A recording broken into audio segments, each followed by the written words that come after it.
భర్త మహాశయులకి నిజంగానే ఒక విజ్ఞప్తి అండి. మీరు ఎవరమ్మా రాసింది ఇది? ఎవరో సగటు భార్య రాశారు. మీరు వాష్రూమ్కి వెళ్ళారు కానీ ఆ ఫోన్ పట్టుకొని గంటలు గంటలు వాష్రూమ్లో కూర్చోకండి. ఎందుకు కూర్చుంటున్నారు అని అడుగుతున్నారు సార్. ఆ ఛాన్సే లేదు. నేను అసలు సెల్ ఫోనే వాడను ఎక్కువ. ఓకే సార్, ఆయన ఏం అడగచ్చు సార్. ఓకే, మనం ఇదే క్వశ్చన్ని మన తారక్ పొన్నప్ప గారిని అడుగుతున్నాము. ఎస్,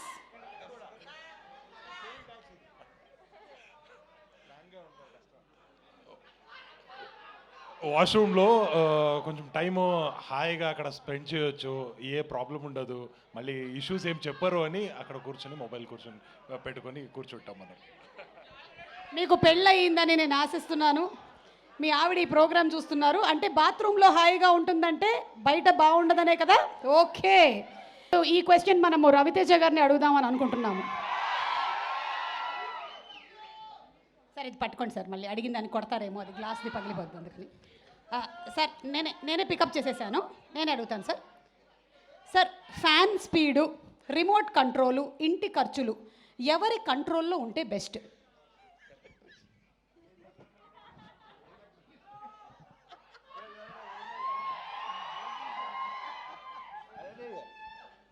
ఫ్యాన్ స్పీడు, ఇంటి ఖర్చులు ఎవరు కొంచెం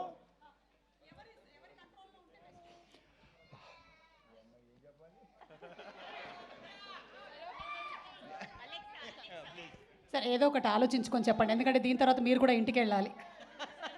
నాకు ఆ ప్రాబ్లం లేదు కానీ hello Bobby, best super Bobby బాగా చెప్తాడు. ఎందుకంటే నేను యాక్చువల్లీ ఈ క్వశ్చన్కి నాకు ఎలాంటి సంబంధం లేదు 1% కూడా.